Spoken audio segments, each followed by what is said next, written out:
Welcome to Real Rockford Files, for tales of the paranormal, supernatural, and the flat-out unbelievable. Today I'm going to be sharing 3 more stories created by AI. Let's get into it. Story 1. 5 Hours in the Dark. Leo Mendez, age 12, should have been heading home from school. Instead, he followed his drone. It had flown out of range, deeper into the woods than he intended. He climbed a chain-link fence into private property, old, silent land, thick with vines and brambles, and then he saw the house. Rotting, wooden, lopsided, windows blacked out, doors chained. He heard music playing inside, something warped and music box-like. Against better judgment, he approached. Something slammed behind him. Blackness. He woke in a dark room, on the floor. His head ached. The only light came from beneath the door. Then he heard it. "Where are you, my sweet?" Hour 2. The house.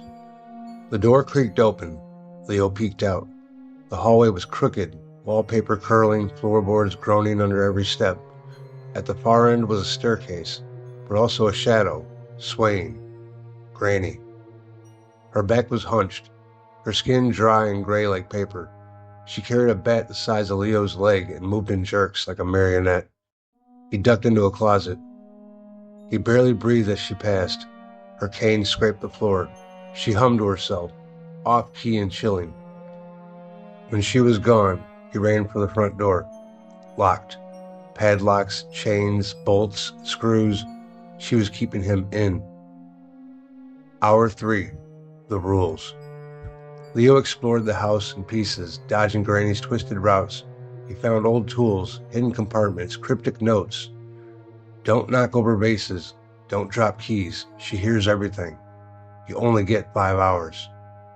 He didn't know what that meant until he tripped on a floorboard and knocked over a chair. Slam! Granny burst through the door behind him. He ran. She gave chase, screeching and swinging her bat impossibly fast for her size. He dove into a dumbwaiter and slid down into a pitch-black basement. She waited above. "You can't hide forever, little one." He could hear her sniffing. Hour 4. The basement. Leo found a car down there. Old, rusted, but the engine looked new. Someone had tried to escape before. He found tools, a spark plug, a wrench, a gas can. He also found blood. On the wall was a message carved into something dark. She plays for keeps. He gathered what he could and snuck back upstairs. He found keys, crowbars, a shotgun broken in 2, all scattered in bizarre places. Inside a toilet tank, under a floorboard, inside a teddy bear's stuffing. He now knew. This wasn't the first time Granny had taken someone. Hour 5. The labyrinth. Granny got smarter. She moved without sound now. She set traps, left mannequins dressed in her clothes to fool him. One time he reached for what looked like a weapon, only to find a speaker playing her voice. Then she appeared from the shadows behind it. Leo barely escaped by dropping a table and diving into the crawl space. He started hearing other things. Voices, scratching behind the walls, weeping from the attic. He saw a child's shoe in the laundry chute. Another kid? Hour 6. Leo made a plan. Keys for the padlocks, gas for the car, tools for the door. He had them all now, if he could survive a little longer. He lured Granny into the basement with a sound trap, ran to the garage, fueled the car, jammed the spark plug into place. Then he heard her behind him. "Don't leave me, Leo." Her voice was suddenly younger, pleading. He turned, and for a moment she looked normal. Then her eyes rolled back, and she charged. He slammed the car door and fired the engine. Leo hit the gas. Garage door blew open. He sped into the trees, Granny screaming behind him. After an hour of dirt roads, he found the main highway. When he ran out of gas, a truck driver picked him up, called his mom, called the cops. He was safe, or so he thought. Weeks later, back in school, Leo opened his locker. Inside was a note. "You still owe me a game." He turned, hallway empty, but just for a second, he thought he saw a baseball bat-shaped shadow disappear around the corner. Story 2. He. Danielle Rhodes didn't mean to crash. She wasn't even supposed to be on that road. After her GPS glitched mid-drive during a weekend getaway, she found herself on a narrow back road surrounded by towering oaks and fog so thick it choked her headlights. Her phone had no signal. Her car hydroplaned on a curve and slammed into a tree. The airbag saved her, but the car was dead. The storm began an hour later. She walked for miles until she saw it. An old mansion, rising from the mist like a dream out of time. Its gates were open. Every instinct told her to keep walking, but lightning cracked overhead and something moved in the trees behind her. She ran for the mansion. The doors creaked open on their own. Danielle stepped into the grand foyer, drenched and shivering. A chandelier flickered above, dust draped and cold. The wallpaper peeled like shedding skin, and old portraits hung on cracked walls. The piano stood silent in the corner. She yelled for help. No answer. Lightning lit the windows.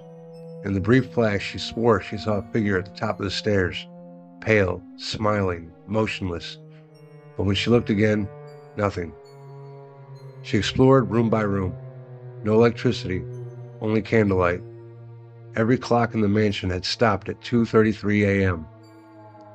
In one room, she found a child's music box playing a warped, off-key version of Smooth Criminal. When she tried to close it, it refused. The lights dimmed, and in the distance, somewhere deep in the house, she heard it. Hee. Danielle barricaded herself in what used to be the servants' quarters. She found old food, a flashlight, and a working lighter. She stacked a dresser against the door and was so exhausted, tried to sleep. But the house didn't sleep. All night she heard things moving, sliding, shuffling, whispering nonsense syllables.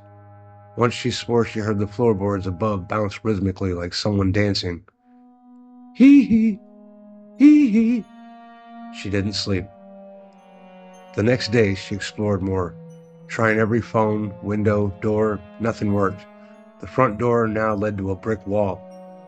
In the east wing she found a hallway of mirrors, ornate golden frames. They distorted her reflection. In one of them she saw herself, with something standing behind her. Pale skin, black hair, lips pulled back into a rictus grin, eyes hollow, the face vaguely like Michael Jackson, but wrong, inhuman, twisted. She spun around, nothing there. But the mirror now had a handprint on the glass, long fingers, thin as bones. She found a diary in the attic. The final pages read, "It hunts by sound. It hears every breath, every whisper. If it hears you, it comes. Don't scream, don't speak, don't say its name. Ayuwoki." The moment she read the name, the chandelier in the attic fell. She dodged, but the noise was massive. Then she heard it. Hee. And are you okay? It echoed through the halls, and then, running, fast. Danielle hid inside a chest in the taxidermy room. Through the keyhole, she saw him, the Ayuwoki. 7 feet tall, white skin stretched too tight, eyes glowing faintly blue, teeth gleaming under twisted lips.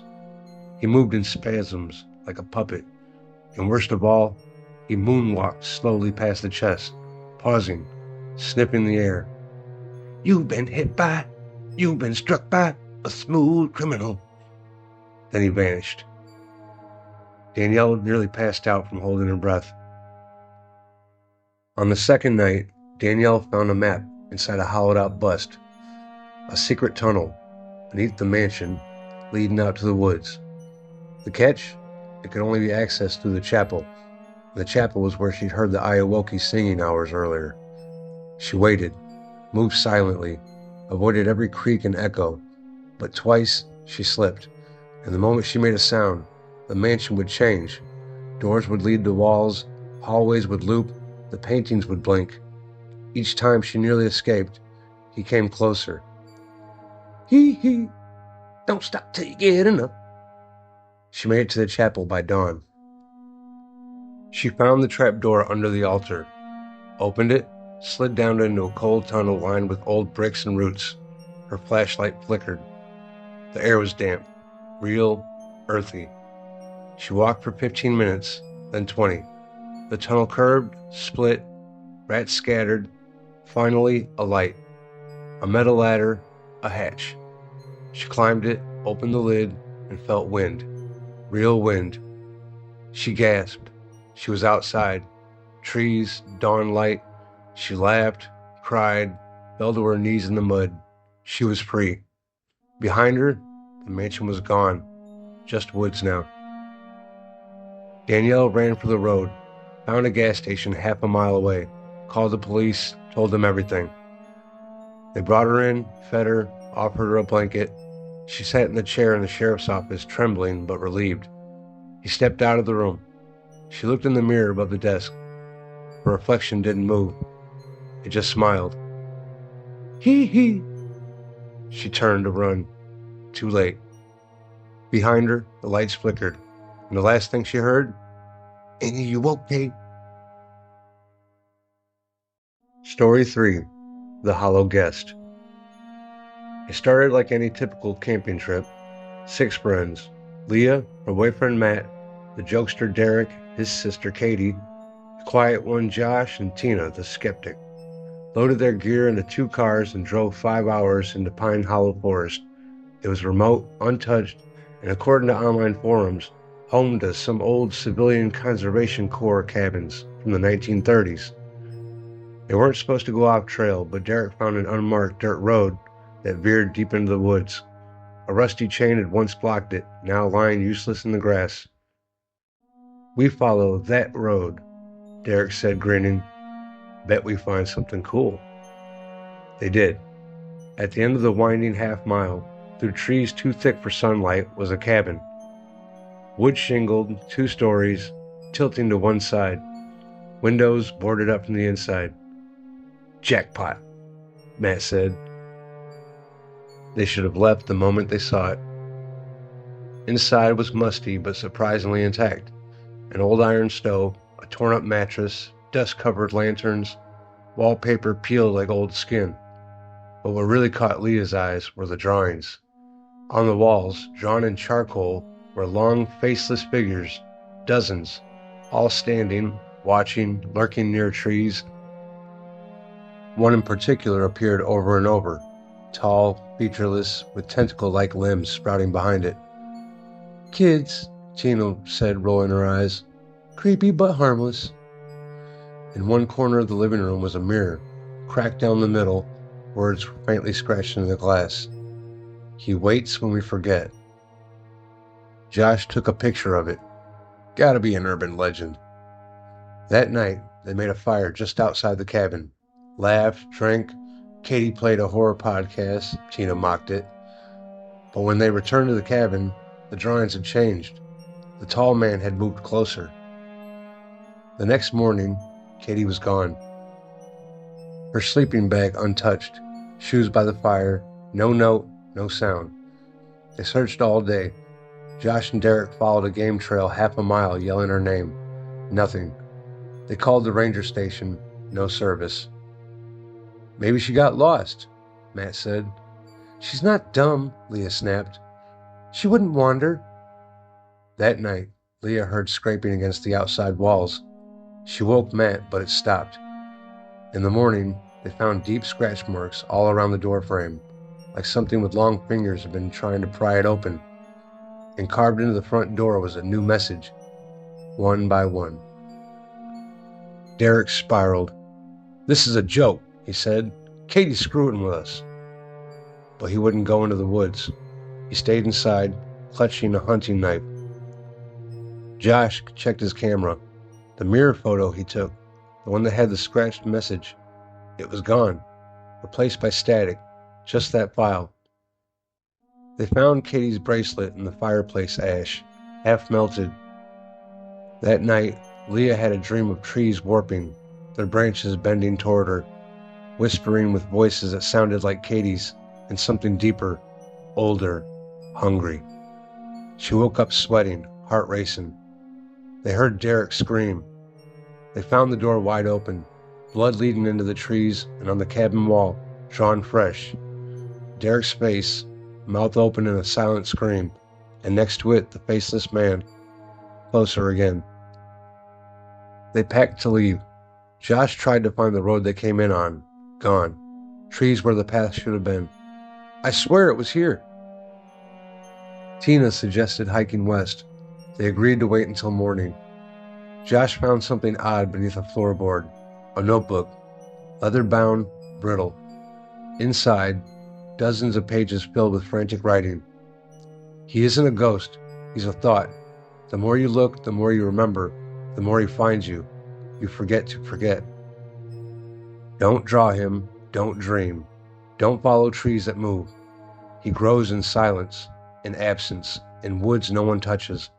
They called him the slender guest. He only comes when you're 6. They were 6 people. Now 4. One by one. Tina vanished next. Leah was keeping watch with her when she blinked, and Tina was just gone. No sound, no footprints, just the back door slightly ajar and a drawing on the wall. A drawing of Tina, hand pressed against the window, as if trying to escape something behind her. The faceless figure directly outside the glass. Matt tried to stay strong, but that night he started muttering. I saw him last night standing in the tree line. Arms stretching, but he didn't move. Not really, just stood. Leah woke to the smell of smoke.